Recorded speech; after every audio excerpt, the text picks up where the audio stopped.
ఒక మార్పు తీసుకురావాలన్న ఉద్దేశంతో జనసేన పార్టీని స్థాపించి దాన్ని ఒక అద్భుతమైన రీతిలో ప్రజల వద్దకు తీసుకెళ్తున్న పవన్ కళ్యాణ్ గారికి మనస్ఫూర్తిగా నేను కృతజ్ఞతలు మరియు అభినందనలు తెలియజేస్తాను. ఆయన చెప్పినట్టు 2014వ సంవత్సరంలో ప్రజల జీవితాల్లో మార్పులు తీసుకురావాలి, ఒక సమసమాజాన్ని నిర్మించాలి, అందరూ కోరుకునే ఒక ప్రభుత్వాన్ని ఎలా ఉంటుందో చూపించాలన్న ఉద్దేశంతో ఆయన చెప్పినట్టు మా ఇద్దరి మధ్య చర్చలు జరిగాయి. ఆ తర్వాత ఆయన ముందుకు వెళదామన్నారు. కానీ ఆ కాలంలో నాకున్న కుటుంబ బాధ్యతలు వీటిని కోసం నేను కొద్దిగా వెనక్కి తగ్గాల్సి వచ్చింది. అప్పుడు పవన్ కళ్యాణ్ గారు అన్నారు, ముందుకు వెళతాము, ఖచ్చితంగా ఒకరోజు కలిసి పనిచేద్దాం అన్నది ఆయన చెప్పిన విషయం. ఆ రోజు ఈ రోజు అయింది. కలిసి పనిచేద్దామన్న ఆయన ఇచ్చిన ఆ రోజు మాట్లాడిన మాటలు ఈరోజు నిజమైంది. ఒకరి మీద ఒకరికి మంచి అభిమానం మా ఇద్దరికి. ఎందుకంటే ఇద్దరి ఆలోచనలు ఒకటే కాబట్టి. యువతరం బాగుండాలి, మహిళకు సాధికారత లభించాలి, అన్ని వర్గాలు ఆనందంగా ఉండాలి అన్నది ఆయన కోరిక. భారతదేశం ఒక వినూత్నమైన పరిస్థితిలో ఉంది. భారతదేశం అంతా యువతరంతో నిండిపోయింది.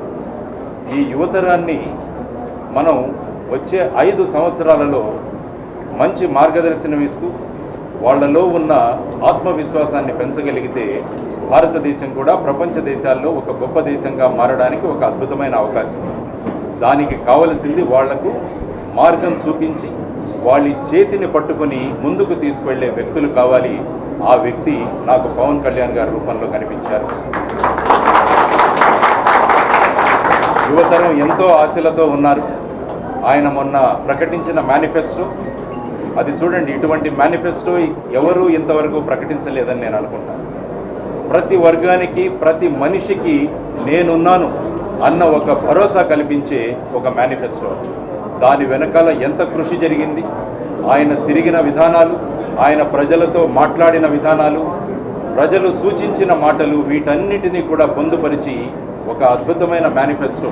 ప్రపంచ దేశాలు ఈ మేనిఫెస్టో ఎలా తయారు చేశారు అన్న ఒక సందిగ్ధంలో ఉన్న తరుణమే.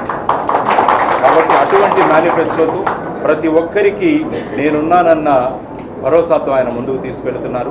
అటువంటి వ్యక్తి తోటు మనం ఉండాలి. ఎందుకంటే చాలామంది ఏంటారంటే 1 1 కలిపితే 2 అంటారు.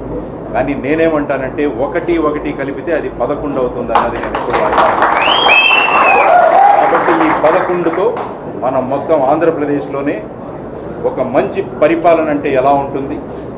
ఆయన అన్నారు, 0 బడ్జెట్ పాలిటిక్స్ అంటే డబ్బులు లేకుండా రాజకీయం జరగదు అన్న ఒక అభిప్రాయం ఉన్న సమాజంలో అది లేకుండా కూడా చేయగలమని చూపించే ఒక అవకాశం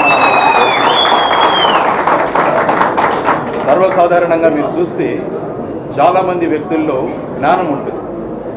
ఒక ప్రొఫెసర్ తీసుకున్నామంటే చాలా జ్ఞానం ఉంటుంది వాళ్ళకి. కొంతమందిలో ఆత్మవిశ్వాసం, ధైర్యం చాలా ఉంటుంది. మరికొంతమందిలో జనాదరణ ఉంటుంది. ఈ 3 కలిసి ఉన్న వ్యక్తులు చాలా అరుదుగా ఉంటారు దేశంలో. మంచి జ్ఞాన సంపద, మంచి ధైర్యం, ఆ తరువాత ప్రజాదరణ. ఇటువంటి వ్యక్తులే సమాజంలో మార్పు తీసుకురాగలరు. ఆ 3 లక్షణాలు ఉనికి పుచ్చుకున్న వ్యక్తి శ్రీ పవన్ కళ్యాణ్ గారు. కాబట్టి అటువంటి వ్యక్తి ముందుకొచ్చి ఆయన అనుకుంటే, ఆయన ముందే చెప్పారు చాలా చోట్ల, నేను అనుకుంటే బ్రహ్మాండంగా నేను డబ్బులు సంపాదించుకోగలను నా ఫీల్డ్లో వెళ్ళి, కానీ అది వదిలేసుకున్నారు. ప్రజల కోసం ప్రజాసేవలో మనం రావాలి. మనకున్న, నిన్న మాట్లాడుకుంటున్నప్పుడు ఆయన అన్నారు, వచ్చే 15-20 సంవత్సరాల్లో మనం గనుక ఒక మార్పును తీసుకురాగలిగితే శాశ్వతంగా ఒక ఏదో మన దేశానికి, మన రాష్ట్రానికి చేసిన వాళ్ళం అవుతామని ఆయన ఇచ్చిన భరోసా.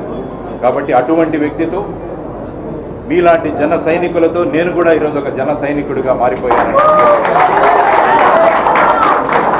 కాబట్టి ఆయన ఆధిపత్యంలో, ఆ సేనాధిపతి యొక్క మార్గదర్శనంలో మనమంతా ముందుకు వెళుతూ మన మీద పెట్టుకున్న ఆశలన్నిటినీ కూడా అవి కేవలం మేము మాటలు కాదు చేతల్లో కూడా చూపిస్తామన్న ఆత్మవిశ్వాసాన్ని వాళ్ళలో కలిగిద్దాం. నాకు ఈ విధంగా జనసేన పక్షంలో పార్టీలో పనిచేయడానికి అవకాశం కల్పించినందుకు పవన్ కళ్యాణ్ గారికి, రామ్మోహన్ రావు గారికి, మాదాసు గంగాధరం గారికి, మిగతా మీరందరికీ, జన సైనికులందరికీ కూడా నేను మనస్ఫూర్తిగా కృతజ్ఞతలు తెలియజేసుకుంటున్నాను. మనం ముందుకెళదాం, దేశాన్ని మారుద్దాం, జనసేన అంటే ఏంటో మనం చూపిద్దాం.